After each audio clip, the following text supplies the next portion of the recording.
We're now going to begin section 6.4, where we will discuss the graphs of the trigonometric functions. In our first presentation, we'll look specifically at the graphs for the sine, cosine, and tangent functions. Let's begin with the sine graph.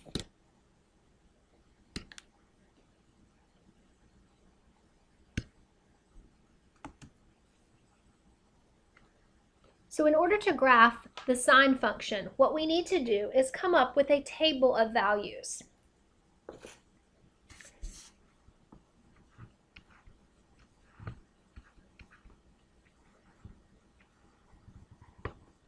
So what I'm going to do is I'm going to choose several values for x, and x will be the angle that we're going to be plugging into our sine function.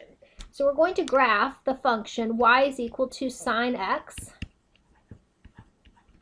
and I'm going to pick some x values. Now, we know that when we're graphing, we can choose any x values that we want. However, there are going to be x values that are going to be easy to plot on a graph, and so those are the ones that I'm going to choose.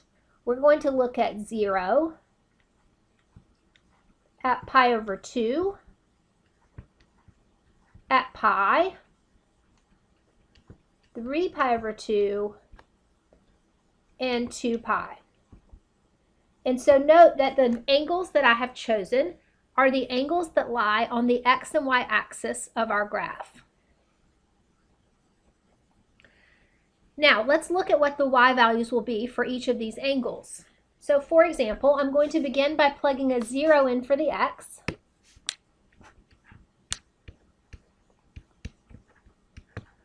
And we need to determine what the sine value is at an angle of 0. So remember that the way that we did this was we looked at a point on the terminal side of the angle. So if I draw a 0-degree angle, we know that the initial side sits on the positive x-axis, and then my terminal side is also going to sit on the positive x-axis for an angle that has a measurement of 0. I'm going to choose a point on that terminal side. I could choose the point 1, 0. Or I could choose any other point as well, but 1, 0 will work. And so in my point, my x value is 1, my y value is 0, and the r value is also 1. Recall that r is the distance from the origin to the point that you chose. Remember that your formula for finding the sine is y over r.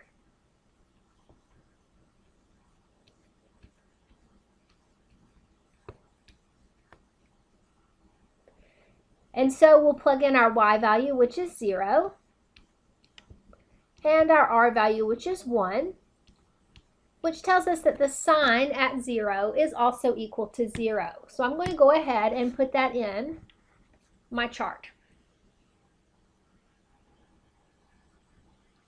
Let's look at the next one. So this time we're going to plug in pi over 2.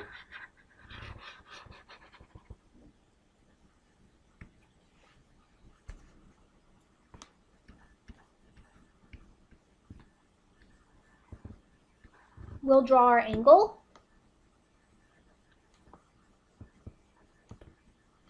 And we'll select a point on the terminal side of that angle. So this time our point will be 0, positive 1. Again, this gives me an x value and a y value. The r value is also going to be 1 because that is the distance from the origin to the point that I selected. And then we'll plug into our formula. So sine of the angle is going to be equal to y over r. And our y value is 1. And our r value is 1. So our sine value takes on a value of 1. Now, we could continue and do the same thing for the other 3 values. But in the interest of time, I'm just going to go ahead and plug those in so that we can move forward with the graph. So we know that sine pi is going to give me 0. Sine 3 pi over 2 will be negative 1. And sine 2 pi will be back to the 0 that we started with. So now that we have 5 points, and we're going to refer to these as our 5 key points, we can go and plot a graph for our sine function. So I'm going to mark off my x values. They are equally spaced already, so I'm going to mark them off just as they appear.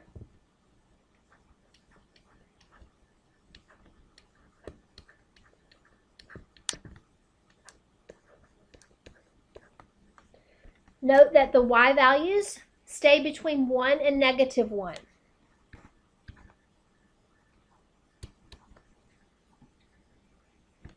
And now I'm going to plot my points. So I have a point at 0, 0, a point at pi over 2, 1, a point at pi 0, a point at 3 pi over 2, -1, and a point at 2 pi 0. And so we're going to connect these, which forms a graph for our sine function.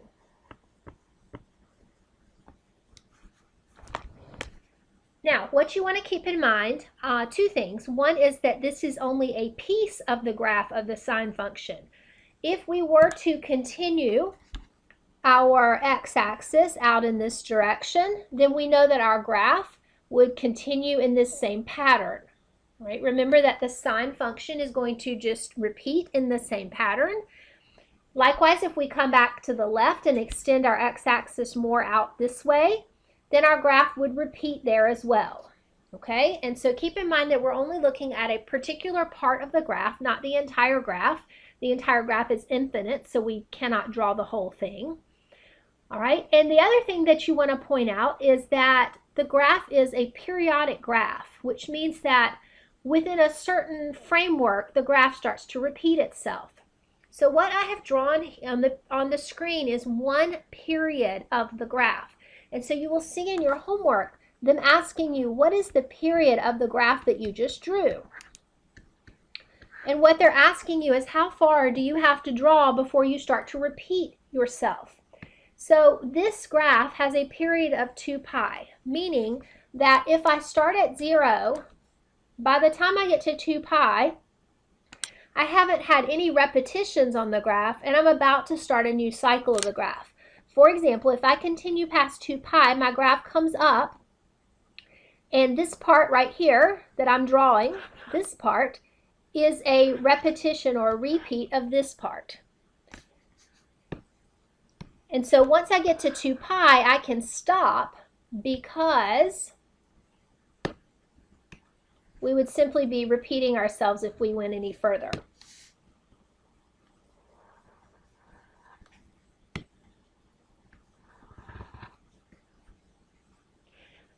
A graph you may also be asked to find the amplitude of a graph. Amplitude refers to the height of the graph from the middle line, either up or down. And so the amplitude would be the distance from the 0 line to the highest point, or from the 0 line to the lowest point. The amplitude will always be positive because it is a measure of distance. So our amplitude of the sine graph would be 1. Okay, so we're going to move on and we're going to do a similar setup for the cosine graph. All right, so the function that we're going to be graphing, y is equal to cosine x. We're going to do the same thing. We are going to set up a table of values. We're going to use the same values. So 0, pi over 2, pi, 3 pi over 2, and 2 pi. And again, we can find these values in the same way that we did for the sine. So for example, if I were to take a value like, say, pi, if I wanted to find out what happened when I plugged a pi value in, I would need to draw my pi angle. Initial side would sit on the positive x-axis. Terminal side would sit on the negative x-axis. So here's your angle pi. I would want to take a point that is on the terminal side of the angle. So one such point would be the point -1, 0. So that gives me an x and a y. my r value would be 1. Recall that r is the distance from the origin to the point, and it's always positive because it's a distance. Now, taking my formula for cosine, we know that the formula for cosine is x over r, and so we would say -1 over +1. So we can see that our cosine value at pi is going to be -1. Now again, we could continue and do this for all 5 of our key points. But in the interest of time, I'm going to go ahead and just fill in our chart. So cosine 0 is 1, cosine pi over 2 is 0, cosine 3 pi over 2 is also 0, and cosine 2 pi is 1.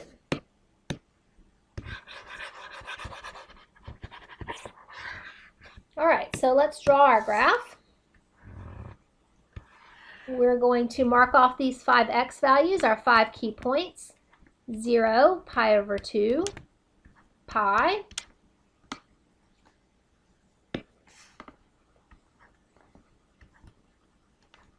(3 pi over 2, and 2 pi. And we're going to plot our points. Again, noting that the y-axis goes no higher than 1 and no lower than -1. So we have a point at 0, 1. We have a point at pi over 2, 0. We have a point at pi, -1. At 3 pi over 2, 0. And at 2 pi, 1. And so again, we'll connect these, forming our cosine graph. And just like with the sine graph, we have only graphed one period of the graph because we can see that the graph is going to continue with the same pattern. If we were to extend the graph, this part would come on down and we would be doing another parabola, but this would be a repeat of this.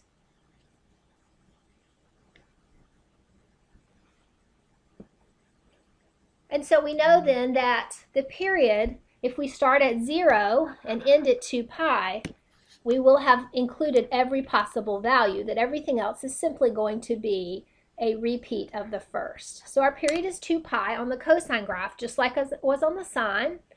And remember that your amplitude is the height of the graph from the middle line. So we could take from the 0 line and drop down to the lowest point, and we see that that is a distance of 1. Okay, so the last one we're going to look at in this presentation is our tangent graph. And so we're going to be graphing y is equal to tangent x. Now, this one is a little bit different because it doesn't really look like the sine and the cosine graph. The sine and the cosine graphs look similar in terms of their pattern, and the tangent looks completely different. The tangent has places that are undefined, and so we want to first look at the values where the tangent graph is undefined. Now, to do that, I'm going to remember one of my identities. I have an identity that says that the tangent is equal to the sine divided by the cosine.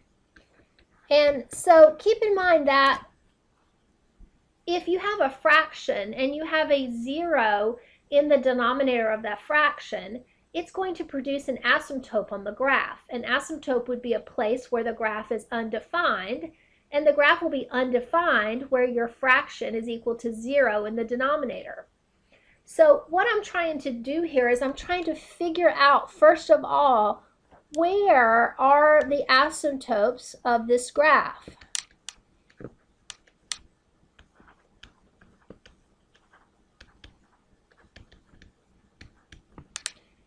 And the asymptotes are going to occur at places where cosine is equal to 0. That's a 0 in the denominator of this fraction.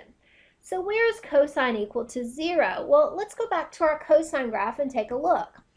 So you can see that cosine is equal to 0 at pi over 2, and also at 3 pi over 2. Okay, and remember that this is just one section of the graph. So there will be other places where cosine is equal to 0, but having two of them gives me a sense of what the pattern would be.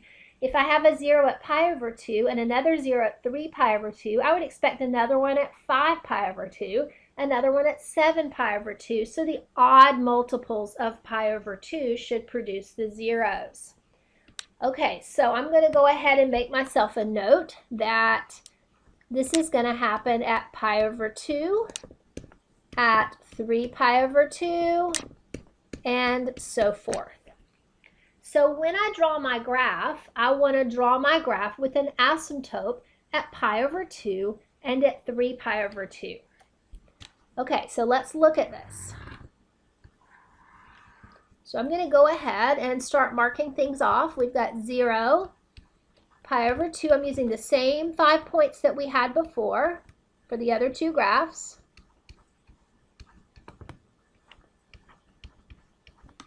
And I'm going to go ahead and dot in my asymptotes. So an asymptote at pi over 2, an asymptote at 3 pi over 2. And I think what I'm going to do is I'm going to extend back one more tick mark. So this would be negative pi over 2, and it should also have an asymptote. Notice your asymptotes are at every other x value. It's just going to give me a little better piece of the graph. Okay, now let's look at what the graph actually looks like. And to do that, I'm going to go ahead and jump ahead and graph it on the calculator for you, just so you can see what the picture looks like, and then we'll talk about actually drawing it. All right, so I have this graph.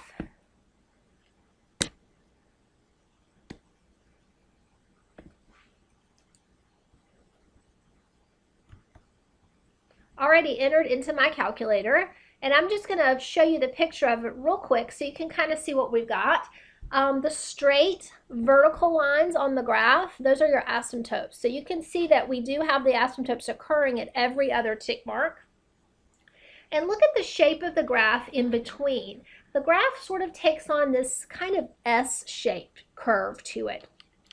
And so we have a couple of options. I mean, one is that we can remember that that's what the graph looks like.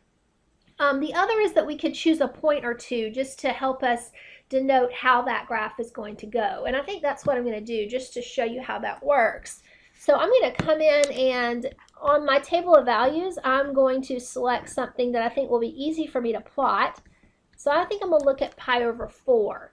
Now, pi over 4 is 45 degrees, so it's going to sit like right here, kind of between the 0 and the 90. And we know that tangent pi over 4, that's one of your exact values that I ask you to either memorize or have your chart handy for. So that value is going to equal 1. And so what we can do is we can now plot that point on our graph. So at pi over 4, we're going to be up here at 1.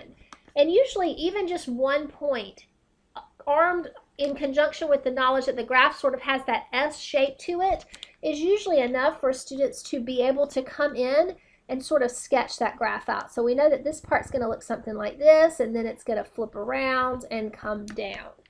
And remember that the asymptotes are like boundary lines, so the graph can't touch it or cross those dotted lines. All right, and then we're going to have a similar graph coming in right here. Okay, and every time we have the two asymptotes, we're going to have that graph showing up in between. All right, so what would you say for the period for your tangent graph? Remember, when we talk about period, we're talking about how far do we have to draw in order to start repeating. And so you can see that I actually have two periods drawn on the screen. This is one complete cycle of the graph, and then I have a repeated one here.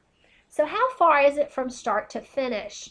Well, let's see what the best way to do it is. We really need to look at the distance between these two asymptotes. So I guess one thing I could do is I could take this second cycle and I could say, all right, it ends at 3 pi over 2. It started at pi over 2, so the difference there, 3 minus 1 is 2 pi over 2, so the difference is pi. And that is the period for the graph. So it does have a different period than the sine and the cosine graph. Now, amplitude does not really make sense when we're talking about a tangent graph. So you will not see a problem that asks you for amplitude of a tangent, because amplitude is the height, and this graph extends all the way to positive infinity and all the way to negative infinity for its height. So amplitude is not really defined for a tangent function.